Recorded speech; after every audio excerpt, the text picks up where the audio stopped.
Someone sent me a great question. What are the best slap bass exercises out there? And in this lesson, I'm going to answer that. I'm going to attempt to, at least. What we're going to do is we're going to make some stuff up using this scale. There's a reason I'm using that scale. There's a brilliant Vertex Effects interview with Freddie Washington, a great session bass player. And he played on Forget-Me-Nots, you know that one? His technique is brilliant, his feel is amazing, and it's in that key. So we're going to use that bunch of notes to work on a load of techniques. Now, I do have loads of PDFs for free of slap bass exercises. I'll put them all in a link below. You can go and download those for free after watching this lesson. So this is another one of my make stuff up as we go lessons, but you need to learn this first. Let's just play it fingerstyle just to get used to it. This is F sharp, natural minor. That's one octave. Since slap bass relies quite often on octaves, I'm going to play the E and the F sharp, the ones that are on the D string, also on the A string, so that you get this.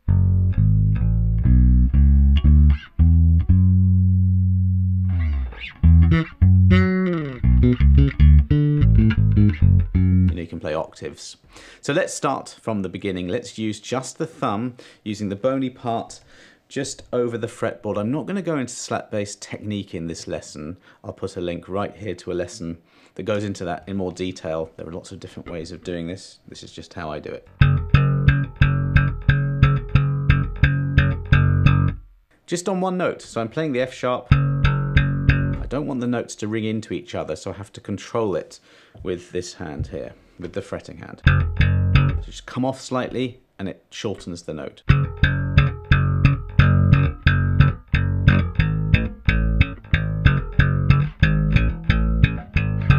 It doesn't even matter if you lead with the first finger each time, because we could add octaves in. Let's not go there yet, but whether you do one finger per fret, like you play 1, 3, 4, or shift, it doesn't really matter.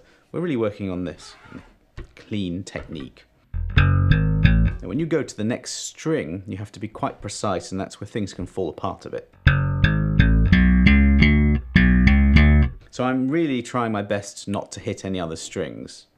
But if I do, I have an insurance policy in the form of muting. So I'm putting my first finger, the very tip of it, against the underside of the E string, and that string is muted. And I'm also using that same first finger just to back onto the D and the G, and they're dead now, which has the added bonus of creating ghost notes if you want. I just lay these remaining fingers down. It's not a bad exercise, that. Just got my thumb, 2 on each string.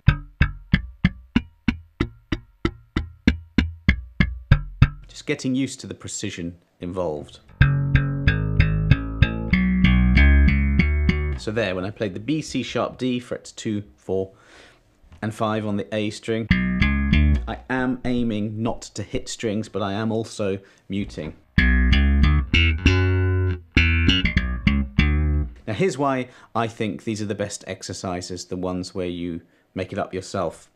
You're being creative, you're practicing writing, you're practicing jamming, improvisation, and you haven't got your head buried in a PDF.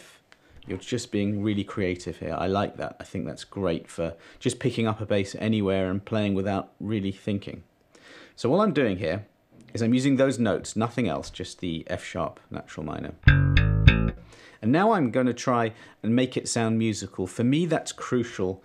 I don't really like practicing if what I'm playing doesn't sound great. You know, there is a time and a place for just running scales up and down. And I do that, but I prefer to make music, so that's what this is about. So I'm doing stuff like this. So F sharp, G sharp, A. I'm not tabbing anything out in this lesson. Use your ears. You can see what I'm doing. You can make your own things up in a similar way. That's the speed I'm thinking of, and I'm leaving gaps.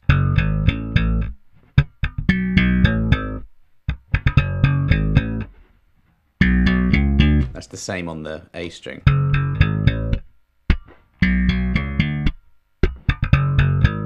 Watching Freddie Washington, who is probably my favourite slap bass player, maybe alongside Marcus Miller, he uses the thumb to play 16th notes, which is really fast and difficult to do, like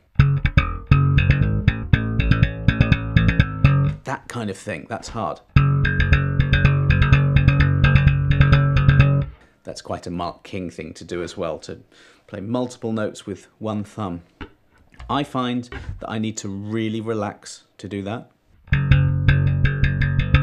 I find I need to bounce off the string. The other way is go through, but I can't get the speed by doing that. So I'm bouncing off. It looks like Freddie's doing the same. So I'm just using these notes to work on that, specifically getting the thumb to be fast. I do have a drum beat, which I'll put that below in the link, same link, so you can practice playing along to this. It's 100 beats per minute. Let's do something similar to that with the drum beat.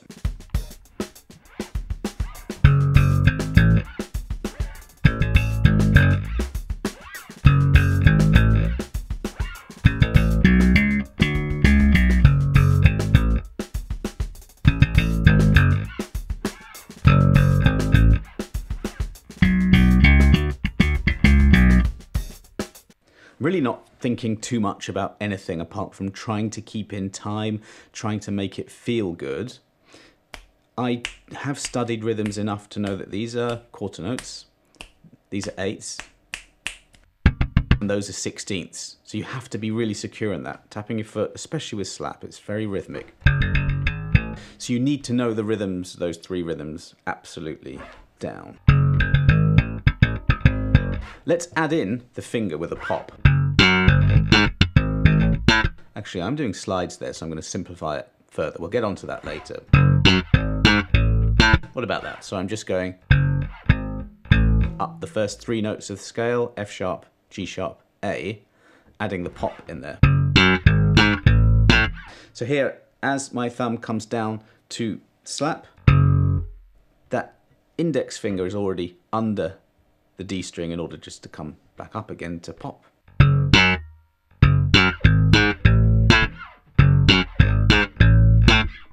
Really paying attention to where I'm fretting. Right next to the fret, I'm using the little finger to play the octave, which is 2 across and 2 down. And it's that thing again of muting here, because the A and the D strings are not being used. It's just like a combination of fingers. I can feel that first finger muting the G string, and I can actually feel the first finger as well muting the A string. I do a lot of muting with those fingers, with that finger. So I'm going F sharp, G sharp, A in octaves, and then down the scale from D, D, C sharp, B. It goes without saying that I know this shape off by heart. I've played it a million times. I know it really, really well. So I can go to those notes very easily because I know that. So if you don't, make sure you do know that shape. Let's get some drums involved.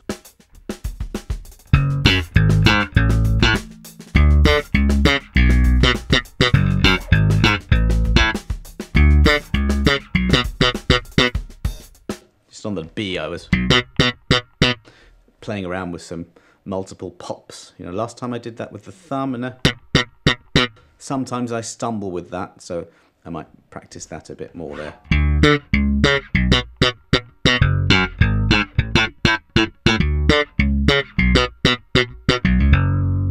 Let's talk about those. You can't play slap without starting to talk about the interplay between the hands. You know, you've got your thumb and you've got your index finger, and other fingers you can use as well, but basically you've got those, and we might return to that, but I want to introduce this now.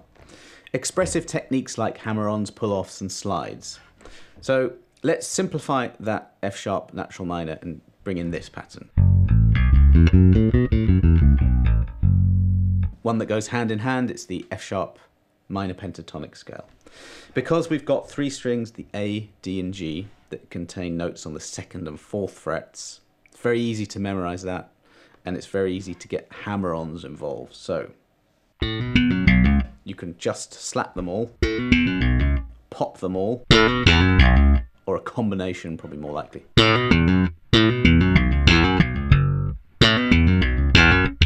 So here I'm kind of slowing it down a bit and I'm just experimenting. Where the frets are wider here, I tend to use, you know, first and little fingers. If your little finger is weak, you may be tempted not to do that. You might want to use your third. That's fine as well. Depends on hand size and preference, but lots of players will do that. As I'm coming like this direction, I'm muting again.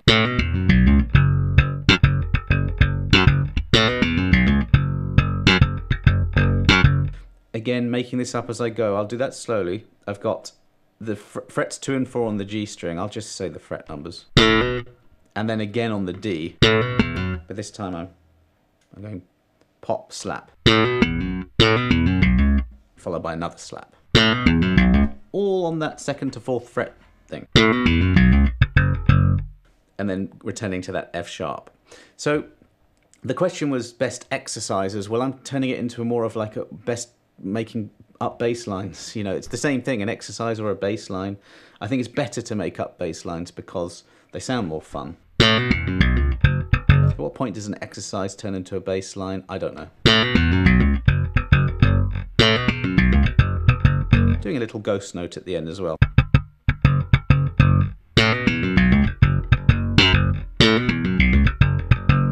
So hammer-ons all the way. Down to the F sharp. That's that. Just by the way, I'm using my 1975 Fender Jazz here. I've got pretty brand new Elites stainless steel strings on them, 45 to 105. I haven't even set up the bass. It's sort of a medium action. Lots of people ask me, you know, what's the height of your E string above the 12th fret? No idea. I'll probably do a video on that about setup. And I'm using Waves CLA bass. This quite cool 80s chorusy sound. Which is the other thing. I have an amp just out of shot and I haven't set it up, and I'm going to, because when you're slapping, I do this a lot. Acoustically, just playing and practicing. There's nothing like hearing a good sound when you're slapping. Let's do that with the drums.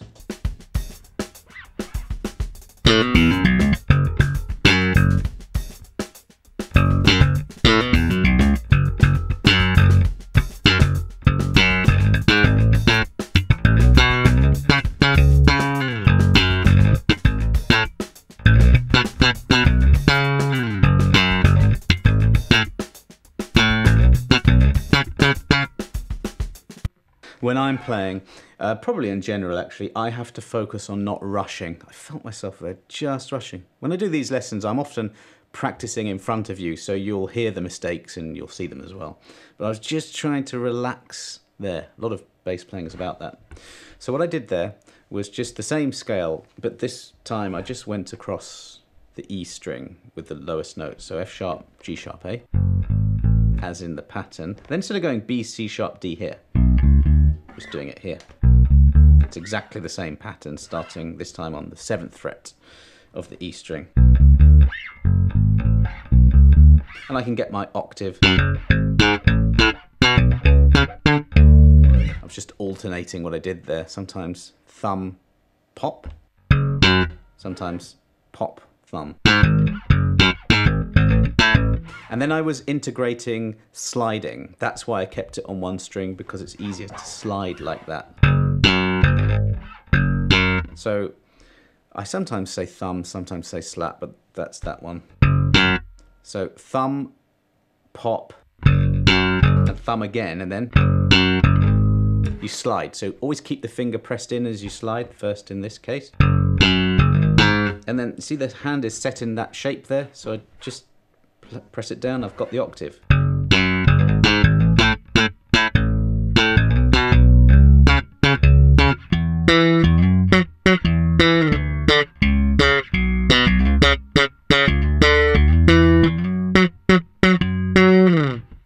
Just playing octaves on the E and the A strings using F sharp natural minor, and it just all sounds good, doesn't it?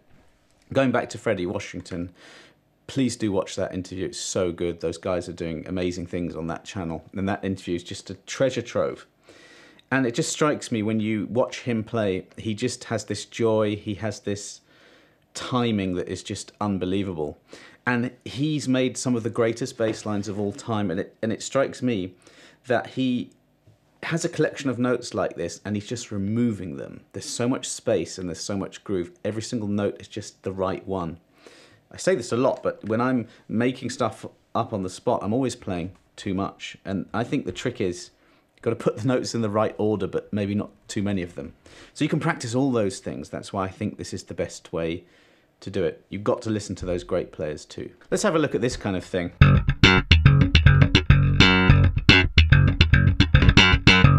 So I'm just returning to F sharp now and putting it in the octave. And now I'm using a bit more interplay. So this is sort of a hammer-on from nowhere, using the little finger to hammer down on that higher F sharp before popping. You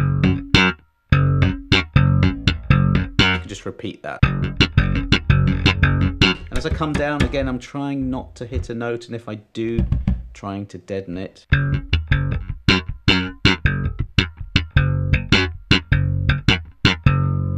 There's a Rage Against the Machine line in there, isn't there?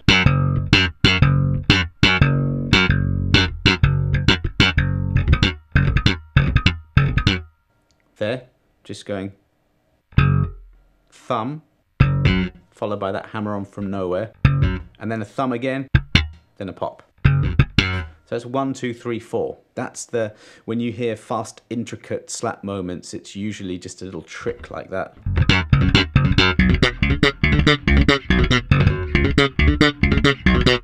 And you can do things like that. Again, just the same old notes.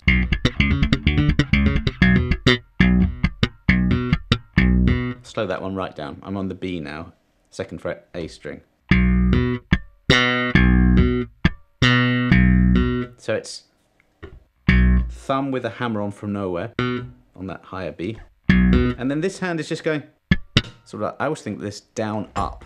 You can either make that a ghost note or an actual note.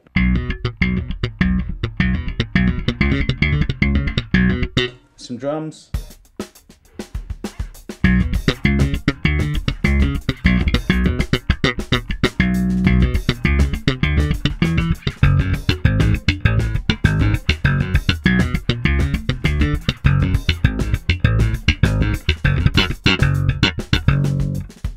There, I'm not concerned with making it sound musical. That is a traditional exercise, just drilling the same thing, going up and down. Right, now I really could go on and on and on. I think that's a good time to stop. I hope I've given you some ideas though. You know, just have that shape, just restrict yourself to that set of notes, move it around onto the same string and, you know, alter the pattern slightly. But then you're just practicing certain things intentionally, whether it's just the thumb, introduce some of the index for octaves, sliding around. You're being quite intentional about what you're doing, but you're making it musical, and along the way you're sort of teaching yourself how to improvise and write music. That's what I think. Those are the best exercises in general, not just for slap. Any other questions, let me know. As ever, thanks so much for getting to the end. Please do give the video a like, that really helps the channel. Any questions whatsoever, leave it in the comments, but otherwise I'll see you next time. Thanks very much.